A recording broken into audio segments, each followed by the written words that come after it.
ఏమాట కామాట మహబూబ్ నగర్ అనగానే గుర్తొచ్చే పేర్లలో అరుణ గారి పేరు ఎప్పుడు కూడా ప్రప్రథమంగా అందరికీ ధ్వనిస్తుంది.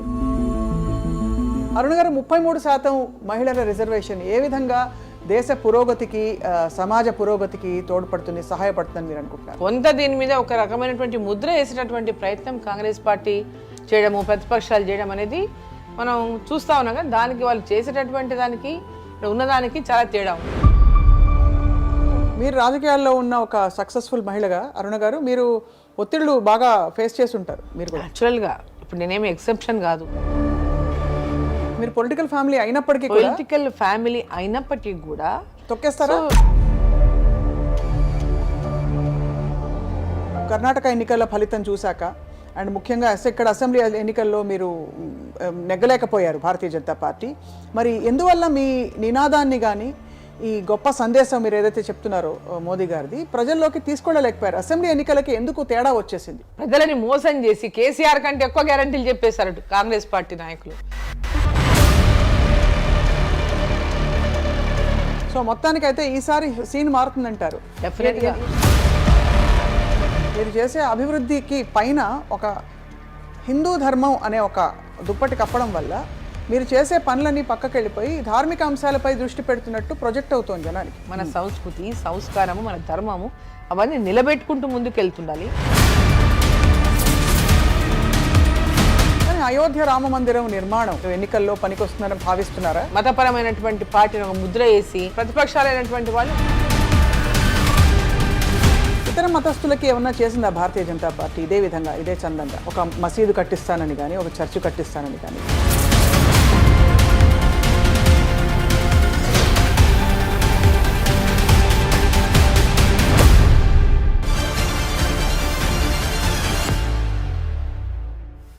అందరికీ నమస్కారం. తెలంగాణ రాజకీయాలు బాగా వేడెక్కుతున్నాయి. భారతీయ జనతా పార్టీ వేగం పుంజుకోవడానికి అన్ని ప్రయత్నాలు చేస్తోంది. ఈసారి మహబూబ్ నగర్ బరిలో బహుశా కీలక నాయకురాలు, రాష్ట్ర రాజకీయాల్లో చక్రం తిప్పి మాజీ మంత్రిగా పేరు నమోదు చేసుకున్న డికే అరుణ గారు బరిలోకి దిగుతారేమో. కానీ అంతకంటే ముందు అసలు భారతీయ జనతా పార్టీ జాతీయ ఉపాధ్యక్షురాలిగా వారి ప్రయాణం ఏ విధంగా కొనసాగుతోంది అండ్ అలాగే రాజకీయ పరిస్థితులు ఎలా ఉన్నాయో మాట్లాడదాం. అరుణ గారు నమస్కారం. నమస్తే. యాజ్ ఆల్వేస్ కళకళలాడుతున్నారు. ఎలా ఉంది మ్యామ్ రాజకీయ జీవితం? బాగుంది. ఎప్పుడు దీంట్లోనే మునిగి తేలుతా ఉంటాం కదా. అంతే అంతే. సో ఈసారి మరి మిమ్మల్ని ఎక్స్పెక్ట్ చేయొచ్చా మీరు బరిలోకి దిగుతారని? ఆశిస్తున్నాను. నేను లాస్ట్ టైం పోటీ చేశాను. రైట్. సో తక్కువ ఓట్లతో ఓడిపోయాను కాబట్టి ఆశిస్తున్నాను నేను కూడా మహబూబ్ నుంచి మళ్ళీ పోటీ చేయాలని. మీకంటే బెటర్ క్యాండిడేట్ ఉంటారా? అంటే ఆశించే వాళ్ళు చాలా మంది ఉంటారు. దాంట్లో ఏముంది, ఎవరైనా ఆశించవచ్చు కదా. వాస్తవం. నాయకులు ఎంతో మందో రాజకీయంలో ఉన్నటువంటి ప్రతి ఒక్కరు కూడా ఆశిస్తుంటారు. వారి వారి అంటే ఎవరి ఇప్పుడు నేను ఆశించినట్టుగానే వేరే వాళ్ళు కూడా ఆశిస్తారు. అదే కరెక్టే. కానీ ఏ మాట కామాట మహబూబ్ నగర్ అనగానే గుర్తొచ్చే పేర్లలో అరుణ గారి పేరు ఎప్పుడు కూడా ప్రప్రథమంగా అందరికీ ధ్వనిస్తుంది. కానీ ఎలా ఉందండి భారతీయ జనతా పార్టీ ప్రయాణం తెలంగాణలో? మొన్నటి ఎన్నికల ఫలితం చూసిన తర్వాత మీకు ఇంకా నమ్మకంగా ఉందా ఈ పార్టీ పట్టు పుంజుకుంటుందని? చాలా బ్రహ్మాండంగా పుంజుకుంటుంది. మొన్నటి ఎన్నికలు కంప్లీట్గా డిఫరెంట్ ఎన్నికలు, మొన్న జరిగిన ఎన్నికలు. యాక్చువల్గా భారతీయ జనతా పార్టీ పోరాటాలు చేసి బీఆర్ఎస్ పార్టీ పైన పెద్ద ఎత్తున వాళ్ళు ఇచ్చిన హామీల పైన కానీ, తెలంగాణలో జరుగుతున్నటువంటి అవినీతి పైన కానీ, ప్రజలను మోసం చేస్తున్న తీరు కానీ, అరాచకం పైన కానీ, అప్రజాస్వామికమైనటువంటి పరిపాలన కానీ అన్నిటిపైన కూడా పెద్ద ఎత్తున పోరాటం చేసింది భారతీయ జనతా పార్టీ. సో ఆ పోరాటం యొక్క ఫలితాన్ని పొందింది కాంగ్రెస్ పార్టీ. అదే. సో ఈరోజు భారతీయ జనతా పార్టీ పోరాటాల వల్ల ప్రజల లోపల పెద్ద ఎత్తున బీఆర్ఎస్ పార్టీ పైన వ్యతిరేకతను క్రియేట్ చేయగలిగింది భారతీయ జనతా పార్టీనే. సో కాంగ్రెస్ పార్టీ పెద్ద పోరాటాలు చేసింది లేదు, ఆ వ్యతిరేకతని వాళ్ళు క్రియేట్ చేసింది కూడా లేదు పెద్దగా. కాకపోతే ఈరోజు ఎన్నికల్లో పెద్ద ఎత్తున భారతీయ జనతా పార్టీ చేసినటువంటి ఆ వ్యతిరేకత ఏదైతే తీసుకొచ్చిందో ప్రజల లోపల, బీఆర్ఎస్ పైన ఆ వ్యతిరేకత పెద్ద ఎత్తున ప్రజల లోపల కనిపించింది. తీవ్రమైనటువంటి ఆక్రోశము, అంటే కోపం అన్నీ కూడా ఎన్నికల్లో వాళ్ళు ప్రదర్శించేసిండ్రు.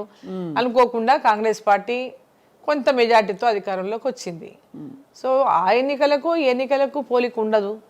ఎందుకంటే లాస్ట్ టైం కూడా అసెంబ్లీ ఎన్నికలతో కనుక పార్లమెంట్ ఎన్నికలను చూసుకుంటే లాస్ట్ అసెంబ్లీలో ఒకే ఒక అసెంబ్లీ సీటు గెలిచాం. పార్లమెంటుకు వచ్చేసరికి 4 పార్లమెంటు సీట్లు గెలిచినాం భారతీయ జనతా పార్టీ. నాది కూడా నారోగా మార్జిన్గా ఓడిపోయింది అప్పుడు మహబూబ్ నగర్ కూడా. సో ఈసారి ఎన్నికల్లో 8 అసెంబ్లీ సీట్లు గెలిచాము. ఓటు శాతం పెరిగింది, డబుల్ అయిపోయింది. అదేవిధంగా 2వ స్థానంలో 19 స్థానాల్లో 2వ స్థానంలో నిలిచినాము. మిగతా చాలా స్థానాల్లో మంచి ఓటు సంపాదించాము. సో పార్లమెంటుకు వచ్చేవరకు అందరూ కూడా దేశంలో మళ్ళీ నరేంద్ర మోదీ రావాలని కోరుకుంటున్నారు. డిఫరెంట్ అంటే ఒక వాతావరణం ఈరోజు ఎన్నికలప్పుడే కనిపించింది, అసెంబ్లీ ఎన్నికలప్పుడే. నెక్స్ట్ వచ్చే పార్లమెంట్ ఓటు మటుకు మోడీ గారికి అనేటటువంటిది ఎక్కడికి వెళ్ళినా ప్రజలు మాట్లాడడం మనం ఆ ఎన్నికల్లో చాలా స్పష్టంగా చూసినాము. సో ఖచ్చితంగా ఈ ఎన్నికల్లో భారతీయ జనతా పార్టీకి మంచి అంటే ఈరోజు 17 పార్లమెంటు స్థానాల్లో 10 నుంచి 12 స్థానాలు వస్తాయనేటటువంటి ఒక నమ్మకం మాకుంది. ఎప్పుడు చాలా ముచ్చటేస్తుంది అరుణ గారు మిమ్మల్ని చూస్తే. ఒక వీర మహిళగా మీరు కాంగ్రెస్ పార్టీలో చాలా కాలం మీ ప్రయాణం కొనసాగింది. అలాగే ఇప్పుడు మరి భారతీయ జనతా పార్టీ విధానాలకి అలాగే మోదీ గారి ఆలోచనలకి మీరు ఇమడగలుగుతున్నారు. ఎందుకంటే బద్ధ శత్రువైన కాంగ్రెస్ పార్టీ నుంచి ఇక్కడికి రావడం, మళ్ళీ ఇక్కడ మీ ఆలోచనల మీరు కొంచెం బ్రాడ్ మైండెడ్ అవుట్లుక్ నుంచి ఇప్పుడు మరి కొంత ఒక పర్టికులర్ పద్ధతిలో ఆలోచించడానికి అలవాటు పడాలి. అంటే ఇక్కడ కూడా అంటే వాళ్ళు మనం అనుకున్నట్టుగా ఇక్కడ ఏదో భారతీయ జనతా పార్టీ అంటే ఇదేదో ఒకలాంటి క్రియేషన్ ఏదైతే బయట ఉందో, సో అట్లాంటిది ఏమీ లేదు. జనరల్గా అందరి యొక్క అభివృద్ధి, దేశం యొక్క అభివృద్ధి అందరినీ సమాన దృష్టితోనే భారతీయ జనతా పార్టీ చూస్తూ ఉంది. కొంత దీని మీద ఒక రకమైనటువంటి ముద్ర వేసేటటువంటి ప్రయత్నం కాంగ్రెస్ పార్టీ చేయడము, ప్రతిపక్షాలు చేయడం అనేది మనం చూస్తూ ఉన్నాం. కానీ దానికి వాళ్ళు చేసేటటువంటి దానికి ఉన్నదానికి చాలా తేడా ఉంది. అంతే అంటారు. ఏ విధమైన అంటే ఒక తత్వంలోనే నడవాలి అనే ఒక ఆంక్ష గానీ ఒక అలాంటివి ఏమి ఉండవంటారు. నేను 5 years అయింది కదా పార్టీలో చేరి. ఏ రోజు కూడా ఇట్లా ఒక మతానికి సంబంధించి కానీ లేదా ఇంకేదైనా విషయంలో కానీ ఎప్పుడు కూడా అలాంటి చర్చలు కానీ అలాంటి డిస్కషన్ కానీ అలాంటి ఇన్సైడ్ మీటింగ్స్లో కూడా ఎప్పుడు కూడా అటువంటి టాపిక్ లేదు.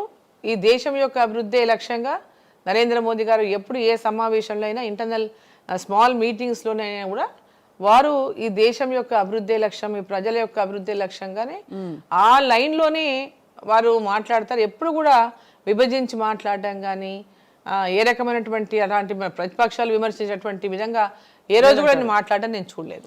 కానీ అయోధ్య రామ మందిరం నిర్మాణం నిజంగా మీకు తెలంగాణ రాజకీయాలు ఎన్నికల్లో పనికొస్తుందని భావిస్తున్నారా? అలాగే అది ఏ విధంగా దేశ పురోగతికి తోడ్పడుతుందో వివరించగలరు?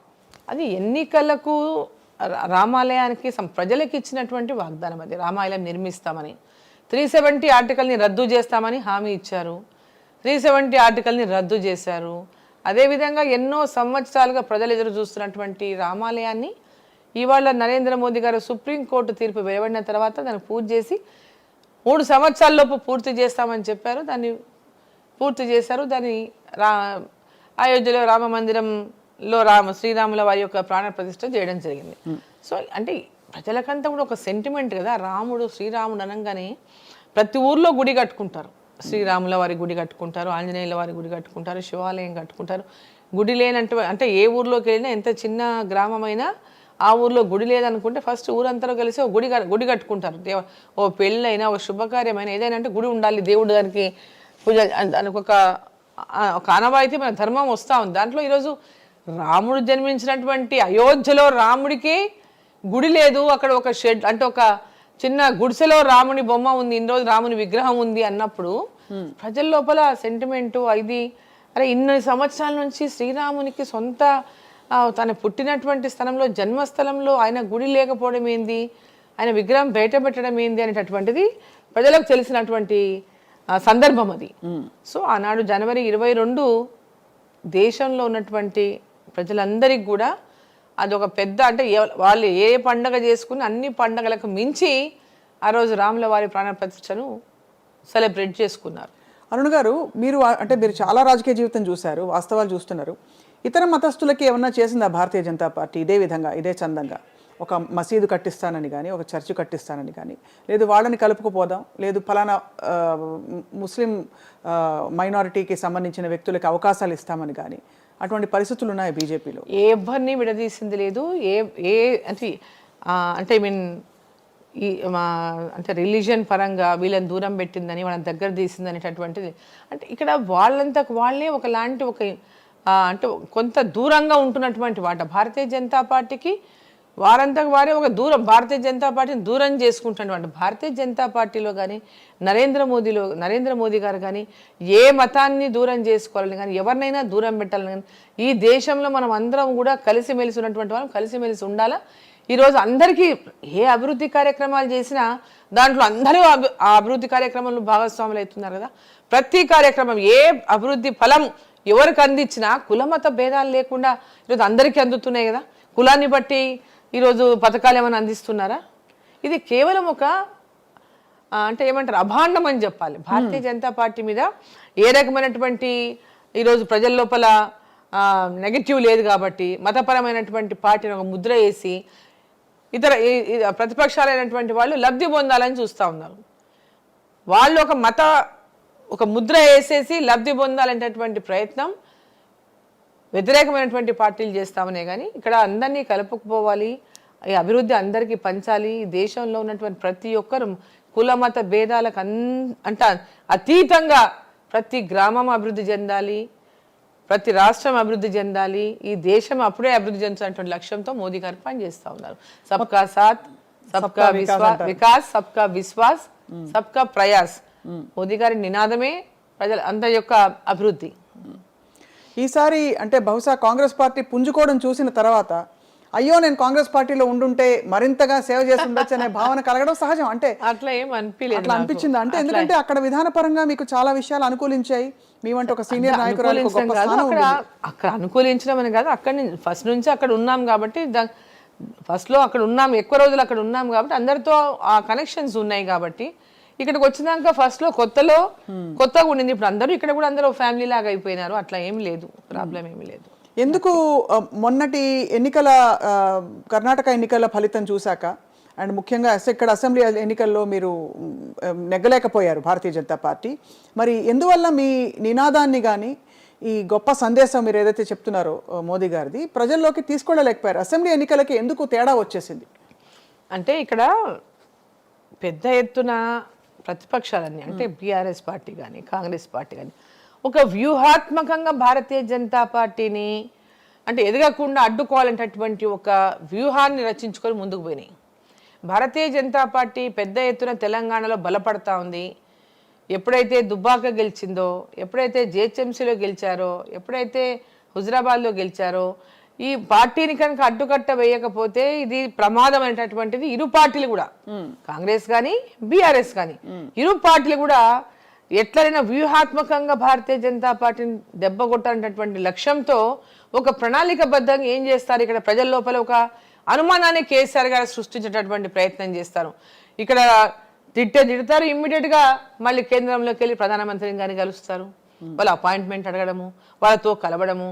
కేంద్రంలో ఏంటంటే ఒక వీళ్ళు అపాయింట్మెంట్ అడిగినప్పుడు న్యాచురల్గా మొన్న ఇక్కడ కొత్తగా ఎంపికైనటువంటి ముఖ్యమంత్రికి రేవంత్ రెడ్డి గారు కూడా టైం అడగంగానే టైం ఇచ్చారు, కలిసారు ఈ రాష్ట్ర ముఖ్యమంత్రిని కూడా. సో అప్పుడు ఏది చేసినా అది ఒక పెద్ద పిక్చర్ అన్నమాట. అరే బీఆర్ఎస్ పార్టీ టైం ఇచ్చేశారు, కలిసేశారు, ఏదో జరిగిపోయింది, లోపల ఉంది, వీళ్ళు పైన ఏదో ఇట్లాంటి ఒక పబ్లిసిటీని బాగా చేశారు, negative publicity. Bharatiya Janata party BRS party ఒకటే, ఈ రెండు ఒకటే అనేటటువంటిది ఒక దుష్ప్రచారాన్ని పెద్ద ఎత్తున చేయడం వల్ల ప్రజల లోపల అదే చెప్పి వాళ్ళు రెండు ఒకటే అనేటటువంటి ఒక నేరేటివ్ని వీళ్ళు తీసుకుపోవడంలో సక్సెస్ అయ్యారు. ఇంకా 6 గ్యారెంటీలు ఒకటి, 6 గ్యారెంటీల గురించి చాలా పెద్ద ప్రచారం చేశారు. కర్ణాటకలో 5 గ్యారెంటీలు, తెలంగాణకు వచ్చే వరకు 6 గ్యారెంటీలు బ్రహ్మాండంగా అక్కడ కర్ణాటకలో ఇంప్లిమెంట్ చేసాం 5 గ్యారెంటీలు అన్న. అక్కడ 5 గ్యారెంటీలతోనే వాళ్ళు గెలిచారు. అక్కడ కొంత బీజేపీ ఓడిపోవడానికి అక్కడ కొంత ఇంటర్నల్ ఇష్యూస్తో అక్కడ కొంత లోకల్గా అక్కడ జరిగినటువంటి కొన్ని సమస్యలతో అధికారంలోకి వచ్చారు వాళ్ళు. వాళ్ళ యొక్క పెద్ద ఎత్తున కాంగ్రెస్ పార్టీ అక్కడ ఏదో చేసేసిందనేటటువంటి అధికారంలో రాలేదు. అక్కడ కూడా కొన్ని చిన్న పొరపాట్ల వల్ల భారతీయ జనతా పార్టీ స్వయంగా కొన్ని పొరపాట్ల వల్ల అక్కడ అధికారంలోకి వచ్చింది. ఇక్కడ కూడా 6 గ్యారెంటీల పేరుతో ప్రజలని మోసం చేసి కేసీఆర్ కంటే ఎక్కువ గ్యారెంటీలు చెప్పేశారు కాంగ్రెస్ పార్టీ నాయకులు. ఇప్పుడు 6 గ్యారంటీలు అని చెప్పి నమ్మించడానికి ప్రయత్నం చేసి అధికారంలోకి వచ్చింది ఇక్కడ కాంగ్రెస్ పార్టీ. ఈ 2 నేరేటివ్లు బీఆర్ఎస్ బీజేపీ ఒకటని 6 గ్యారంటీలని అంత చేసినా కూడా వాళ్ళు ఎంత బొటాబొట్టిగా అధికారంలోకి వచ్చారు సీట్లతో. అయితే మీ దృష్టిలో బీఆర్ఎస్ కున్న నెగటివ్ మీకు అంటుకుందంటారు అయితే మొన్నటి ఎలక్షన్స్ లో? మాకు అంటుకోలేదు. ఆయన మీద ఉన్నటువంటి నెగటివ్ని కాంగ్రెస్ తీసుకోగలిగింది. ఇప్పుడు అది మేము అంటే ఒకటి వాళ్ళిద్దరు ఒకటి అనడం వల్ల ఆ ఓటును కోపంతోన కాంగ్రెస్ పార్టీకి వేస్తారు. వారి మీద ఉన్న కోపాన్నంతా బీఆర్ఎస్ మీద ఉన్న కోపాన్నంతా కూడా తీసుకెళ్ళి డైవర్ట్ చేసి కాంగ్రెస్ పార్టీకి వేశారు. సో మొత్తానికి అయితే ఈసారి సీన్ మారుతుందంటారు. ఎన్ని గెలుస్తారని 10 నుంచి 12 స్థానాలు గ్యారంటీగా గెలుస్తామనే నమ్మకం ఉంది.